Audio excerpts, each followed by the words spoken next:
Japan is a nation that has been economically stagnant for over 30 years.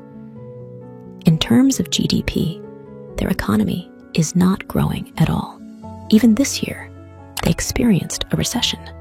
But the Japanese people are one of those countries that have the happiest people, longest life expectancy. Their salaries are sufficient for basic life needs, clothing, food, shelter, without needing to go into debt. We can also see the same thing happening in Australia, where jobs with a low standard of living are rare. You could be a construction worker or a household assistant, but you can still live comfortably in Australia. But this is different from China, US, Singapore, or even Indonesia, where the economy and GDP of each country continue to grow rapidly. But how come many of its citizens of these countries are often stressed, have a lot of debt, have a high inequality social? And why do these residents from each country trying to run away? So, what do you think? In your opinion, our country, Indonesia, is more similar to which country? Gini coefficient adalah angka yang bisa ngukur kesenjangan kekayaan atau kesenjangan pendapatan di suatu negara. Gini coefficient dengan nilai 0 artinya di negara itu bener-bener setara semuanya. Gak ada kesenjangan. Lu mau kerja jadi OB, kuli bangunan, sampai dengan CEO, gaji lo sama, kekayaan lo sama, rumah lo sama. Tapi, Gini coefficient dengan nilai 1 artinya negara lo itu bener-bener parah banget kesenjangannya. Ada orang yang gajinya cuma 500.000 dan tinggal di gubuk. Tapi ada juga yang gajinya 100 juta dan itu tinggal di sebelah rumah gubuk lu, tinggalnya di villa. Nah, menurut lo, Indonesia itu nilai Gini koefisiennya berapa? Nah, ini adalah nilai koefisien Gini beberapa negara yang kita sudah familiar. Dari China sampai Jepang. Ternyata, angka Indonesia itu koefisien Gininya masih rendah. Jadi kesenjangan di negara kita jatuhnya lumayan B aja ya, dibandingkan dengan Singapura, China maupun US. Yang mana kalau kita lihat China sama US itu udah parah banget sebenarnya. Apalagi di New York gitu. Kalau kita lihat cerita-cerita orang ya, katanya sih negara kaya, tapi kok banyak gembel di mana-mana, bau pesing atau bahkan bau ganja. Terus banyak juga perampokan, banyak juga penembakan. Ya itulah kesenjangan sosial. Tapi menariknya adalah dengan angka Gini koefisien yang masih kecil kayak gini di Indonesia, gue yakin lo semua yang nonton YouTube di sini, itu lo mungkin bingung sama kesenjangan sosial di Indonesia. Contohnya aja kalau lo nonton video spill gaji orang-orang di YouTube. Boleh spill nggak income per bulannya berapa? 1 miliar? 1 miliaran? 1,1? 1,1 juta? Atau lu nonton video 1% nih tentang tabungan ideal yang gue bilang sampai umur 29 baiknya lu punya uang 100 juta. Mungkin lu aja udah kaget gitu. Gimana cara dapetinnya umur 30 100 juta? Pasti banyak dari lu yang bertanya, ini mereka-mereka yang bisa punya tabungan ratusan juta, punya gaji 2 digit gitu, punya aset miliaran itu tuh duit dari mana sih? Mungkin banyak dari lu bingung. Karena lo sendiri mungkin bingung dapetin 5 juta per bulan atau UMR Jakarta aja udah susah banget. Kok bisa ya orang-orang punya gaji belasan, puluhan, ratusan juta? Nah, pertanyaan itu adalah ya keadaan kesenjangan sosial yang lo rasakan. Itu saking mungkin lu menengah ke bawah gitu ya, lu nggak tahu gitu bahwa ada orang yang bisa gajinya tuh 8 juta, 10 juta dengan mudah di Jakarta. Nah, ironisnya memang begini ya, di banyak negara pertumbuhan ekonomi yang tinggi itu berjalan lurus dengan kesenjangan sosial. Semakin kita maju, semakin senjang negara kita. Seperti di US atau China. Ekonominya memang tumbuh pesat, sangat superpower, tapi pertumbuhan ekonominya tidak dirasakan oleh semua orang. Yang menikmatinya hanya siapa? Hanya segelintir orang saja. Jadi apakah masih worth it untuk hasil terus? Apakah kita harus menyerah aja dan ya udah hidup sederhana gitu? Itu pertanyaannya ya.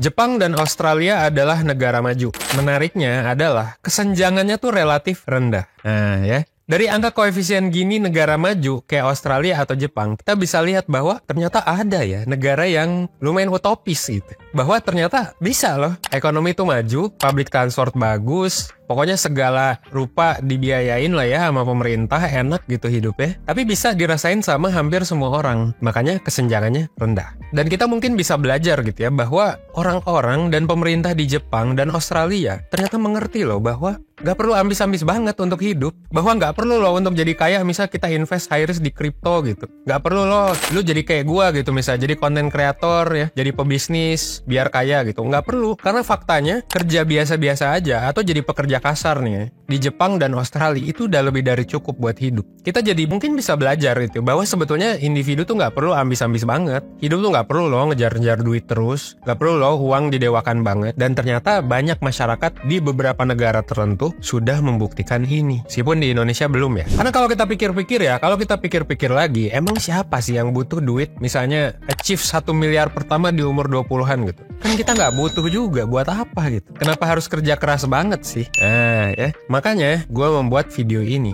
dimana gue bakal ngebahas tentang cara hidup santai dan cara terhindar dari overthinking dan cara untuk hidup nggak ambis sih. Karena udah capek gak sih kita ya? Kita udah capek lah nonton berbagai macam konten-konten pamer kekayaan ya. Udah banyak juga di luar sana orang-orang yang menyuarakan bahwa manusia tuh harus ambis, harus kerja ya, harus menderita lah hidupnya. Capek cuy ya. Dan kedua, 1% juga udah sering banget menyuarakan seperti itu, bahwa memang manusia harus ambis. Ya betul, kita percaya itu ya. Harus punya tabungan 100 juta, harus punya tabungan 1 miliar, umur 20-30. Tapi mungkin realita itu jauh ya buat lo yang nonton, dan mungkin lo emang gak mau kaya aja pada dasarnya gitu. Dan itu gak apa-apa menurut gua ya. Nah kalau lo adalah orang seperti itu, lo nonton video ini sampai habis. Gua mau ngambil di video ini perspektif paling santuy tentang dunia. Kita coba healing bentar lah di video ini. Buat lo yang suka ambis juga, mungkin lo butuh video ini, karena biar lo gak nanti udah kaya tapi malah jadi stres gitu pas udah kaya gitu ya. Jangan sampai gitu. Kita kan kaya biar happy ya kan, bukan buat stres. Takutnya kita terlalu banyak mengejar uang tapi nggak menikmati hidup. Oke, enjoy the video.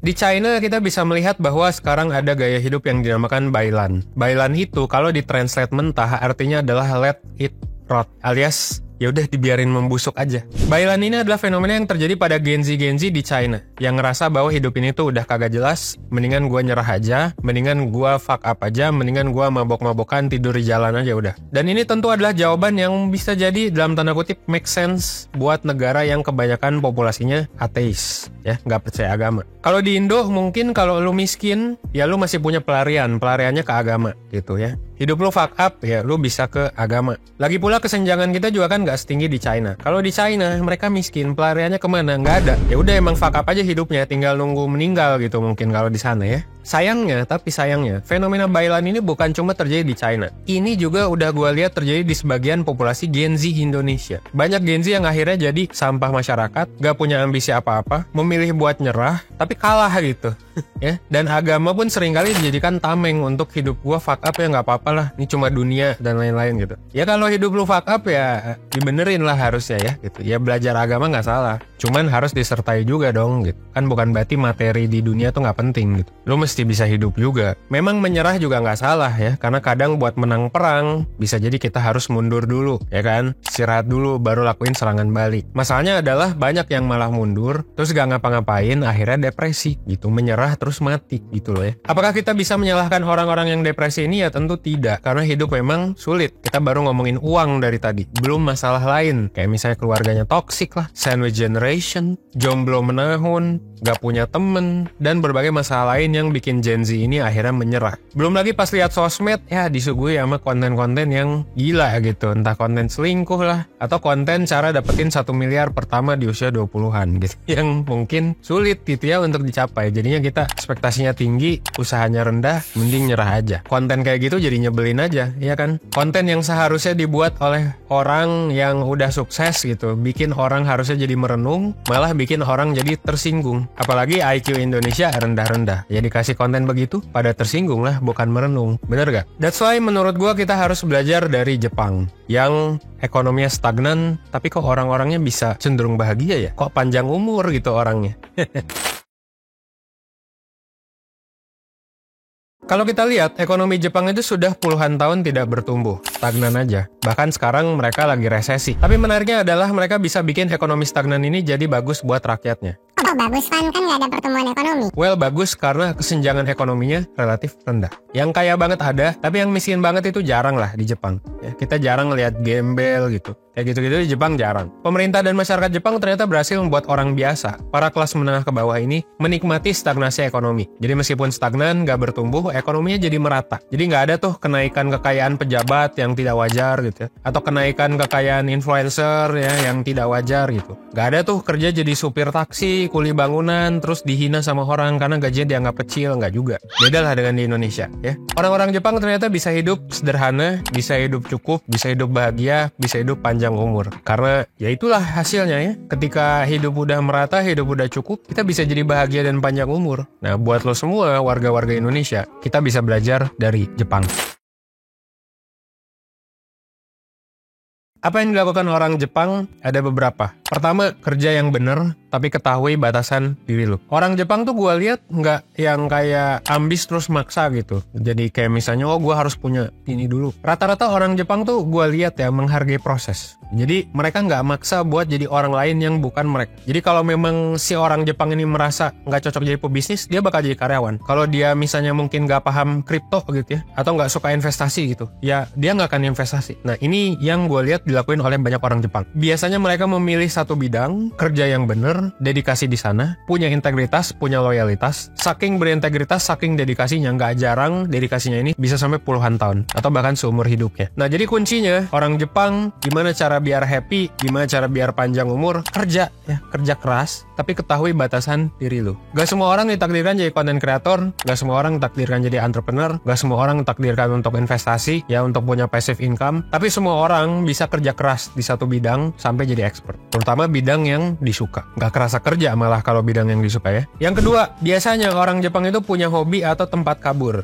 Ya kadang sehat, kadang nggak sehat. Apakah betul orang-orang Jepang suka kerja? Betul. Malah kadang-kadang sampai overwork. Pelariannya kemana biasanya kalau yang toksik, kalau yang jelek? Ya biasa ke alkohol, ya kan? Kerja sampai malam, lembur, minum-minum, habis itu bangun subuh kerja lagi gitu. Nah, yang kayak gitu jangan ditiru overworknya dari orang Jepang. Itu mungkin yang jeleknya. Ada juga loh yang bagus-bagusnya ya, orang Jepang itu. Kayak misalnya salah satu series Jepang namanya adalah The Road to Red Restaurant List. Nah, jadi orang Jepang tuh biasanya mungkin mereka nggak suka-suka banget sama kerjaan mereka gitu ya. Atau mungkin mereka suka lah. Tapi kan ya namanya kerja pasti ada stresnya dong. Nah, biasanya orang Jepang itu punya hobinya masing-masing, ya kan? Banyak hobi-hobi yang dijalankan secara religius oleh orang Jepang. Kalau di series tadi hobinya adalah apa? Hobinya adalah tiap weekend si cowok ini dia akan bawa mobilnya, mobil Frit tuh yang kecil, terus habis itu dia bakal cari makanan di pedesaan sambil tidur di mobilnya. Ada juga banyak ya orang-orang Jepang lain yang melakukan hal yang berbeda, tapi sama-sama hobi. Contohnya baca buku, ya, nyobain kuliner sekitar kota mereka, nonton anime, traveling, sampai tadi camper van ya.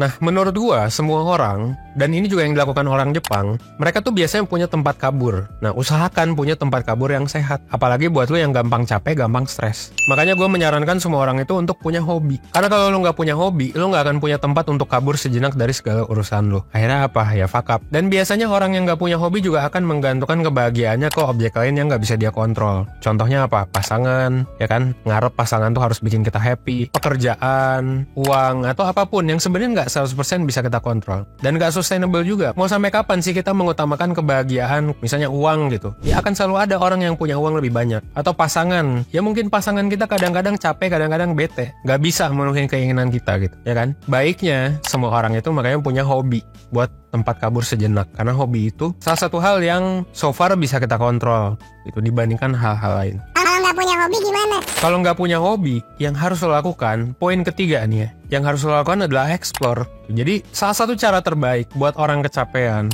orang yang lagi penat, orang yang bosan hidup, ya nggak tahu hidup ini mau ngapain gitu, kabur aja dulu. Kabur dari kamar lo sekarang, pergi ke kota lain, pergi ke daerah lain, atau bahkan ke negara lain. Kenapa? Karena dengan lo pergi ke tempat lain, lo bisa beneran ngilang dulu dari rutinitas. Karena kadang-kadang tubuh kita saking udah terbiasanya untuk stres di kamar nih ya, di kamar yang keluarga lo toksik misalnya gitu, marah-marah mulu, lo dimarahin orang tua dan lain-lain. Itu kadang tubuh kita membiasakan ya untuk kita jadi stres terus. Jadi kayak bisa dibilang traveling tuh ya salah satu cara healing yang terbaik ya kalau dilakukan dengan bener. Itu meskipun jangan lakuin traveling ini cuma buat healing atau kabur doang, karena nggak ada penyelesaiannya, ya kan? Lu ada masalah, lu kabur, balik lagi masalahnya tetap ada, ya kan? Mendingan ke psikolog aja kalau gitu, biar masalahnya kelar. Tapi traveling ini juga berguna buat nyobain berbagai vibes dari budaya-budaya yang baru, yang belum pernah lu explore sebelumnya. Cobain deh berbagai vibes kota-kota baru yang udah atau belum pernah lu kunjungi. Kalau lu di luar Jakarta, cobain kerasnya Jakarta, kerasnya Surabaya, kerasnya Singapura, kerasnya Tokyo. Ini semua adalah kota-kota yang keras, kota-kota yang disiplin, kota-kota yang orang-orangnya jalannya cepet, tapi gampang cari duit. Biasanya ada dua sisi. Kalau lu sebagai turis, biasanya ngelihat Jakarta tuh asik sebenarnya, ya kan? Tapi kalau dari sisi pekerja, ya Jakarta keras cuy, ya kan? Cobain juga vibes-nya Bandung, vibes-nya Malang, vibes-nya Jogja. Kota-kota gede yang kita lihat masih santuy lah. Dan biasanya jadi kota pelajar, ya kan? Paling enak di Bandung, Malang, Jogja buat belajar. Mirip-mirip juga sama kayak Melbourne atau kota-kota kecil di Australia. Cobain juga sesekali jalan-jalan ke Bali, Solo, kota-kota kecil yang slow living. Siapa tahu setelah lu nyoba, jangan-jangan resign dan pindah kerja adalah tindakan yang tepat. Meskipun gaji lu berkurang, tapi pikiran lebih tenang.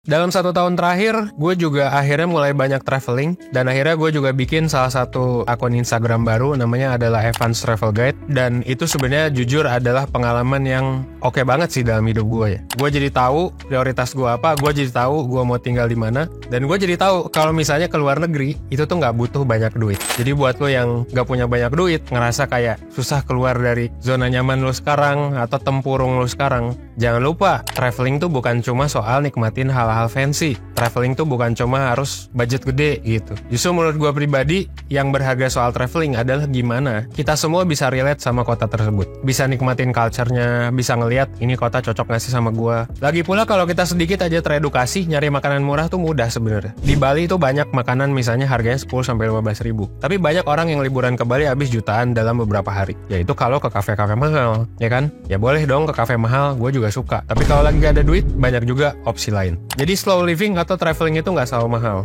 ya. Apalagi sekarang udah ada banyak bank digital. Contohnya adalah Blue ya. Kalau gue pakai Blue, biasanya gue nabung tuh. Kalau misalnya dulu juga pas gue masih gajinya sekitaran UMR, gue nabung gitu. Dan sekarang apalagi udah ada fitur kayak Blue Gather gitu. Itu lu bisa nabung sama temen-temen lu sebulan 1 juta misalnya. Sampai nanti bisa beli tiket ke luar negeri sekalian sama makan sama hotel.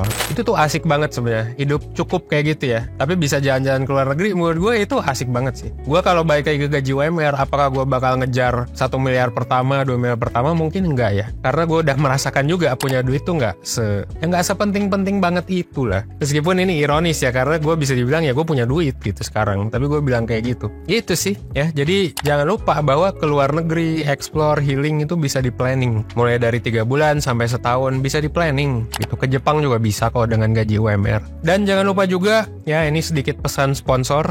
Kalau misalnya lo ke luar negeri, bawa payment yang tepat. Kayak misalnya bisa pakai Blue Debit Card. Ini canggih banget yang gue selalu bawa kemana-mana. Gue bawa ke Singapura, gue bawa ke Malaysia, gue bawa ke ya berbagai tempat. Karena kartu ini dia udah punya fitur contactless. Terus juga kartunya Mastercard, jadi bisa ngambil duit di luar negeri, pakai ATM luar negeri bisa. Di public transportnya Singapura juga bisa. Buat tap-tap bayar ke kafe luar negeri di Bangkok, di Singapura, Malaysia, Australia, ini enak banget. Udah terintegrasi juga sama public transport. Ya, jadi silakan pakailah fitur-fitur seperti ini dari Blue. Ya, salah satu bank digital yang gua rekomendasikan. Oke, balik lagi. Jadi apakah hidup sederhana itu salah? Well, nggak juga. Kita juga bisa hidup bahagia dengan sederhana gitu, dan kita bisa belajar dari kota-kota lain, negara-negara lain yang kesenjangannya lumayan rendah. Terakhir, gue mau ngasih lo beberapa pertanyaan yang bisa lo pikirin untuk lo evaluasi diri. Pertama, hidup seperti apa sih yang lo mau? Dan yang kedua, kota seperti apa sih yang ideal buat lo hidup? 2 pertanyaan itu bisa lo jawab di kolom komentar. Dan ini kalau dijawab dengan tepat, nanti bakal ngaruh banget lo ke hidup lo. Gak ada yang tahu kan beberapa tahun lagi lo bakal hidup di mana, sama siapa, dan ngapain? Nah, itu adalah 3 pertanyaan terbesar yang menurut gue harus dijawab oleh semua manusia. Semoga video ini bermanfaat. Gue Evan dari 1%. Well, thanks.